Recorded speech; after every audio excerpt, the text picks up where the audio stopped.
of the park is undisturbed old-growth forest with trees at least 150 years old and some more than 400 years old. This is the largest area of old growth left east of the Mississippi River.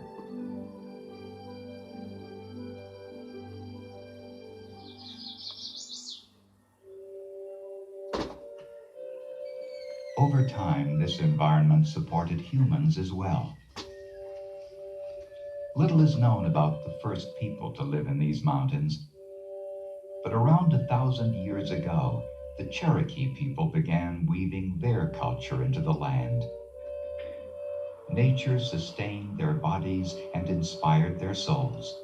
They were part of all that surrounded them.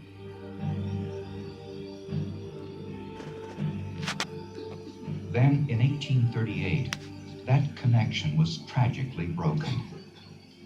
The U.S. government marched most of the Cherokees west to what later became Oklahoma.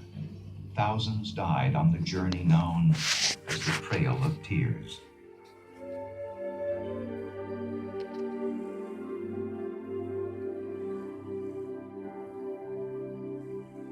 Today, their presence remains in park names like Cataloochee and Akanalufti.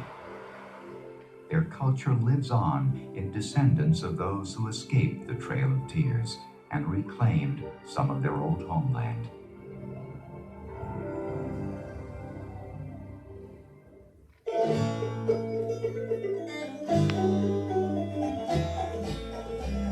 By the early 1800s, the Smokies became a destination for new Americans who established farms and homes.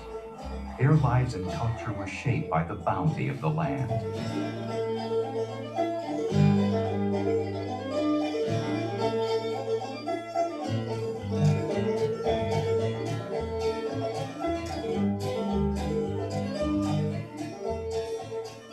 Vibrant communities grew. A school at Little Greenbrier.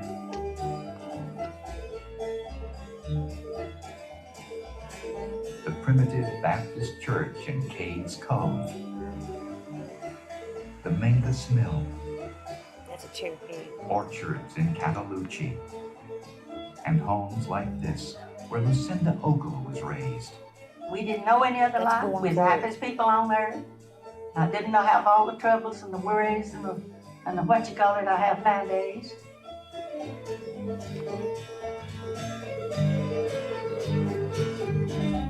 That's Cades Cove.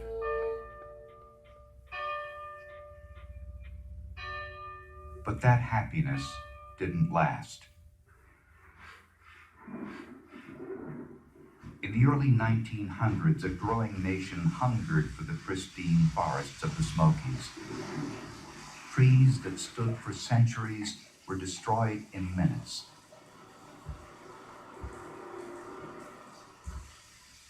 The rich topsoil in place for eons cascaded off hillsides, robbing the forest of the very building blocks of life.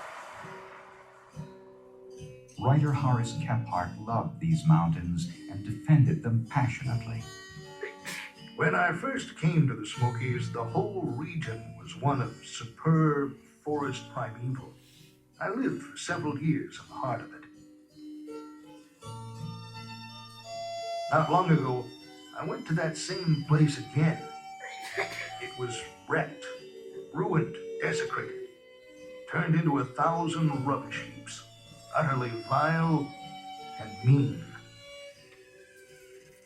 The devastation alarmed a group of citizens who proposed a national park to save the forest. It took decades to win popular support and purchase the land. Money was raised from the states of Tennessee and North Carolina, the federal government, citizens, even local school children. A $5 million gift came from the Rockefeller family. Timber companies and local citizens sold their lands, sometimes grudgingly, to allow creation of the park. It was difficult for the families to leave. That was terrible, just like death hit the whole country up into the year. Now, we thank God every day, I do.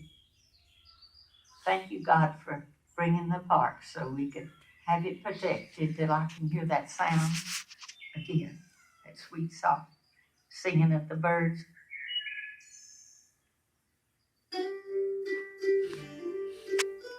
The park is the keeper of stories,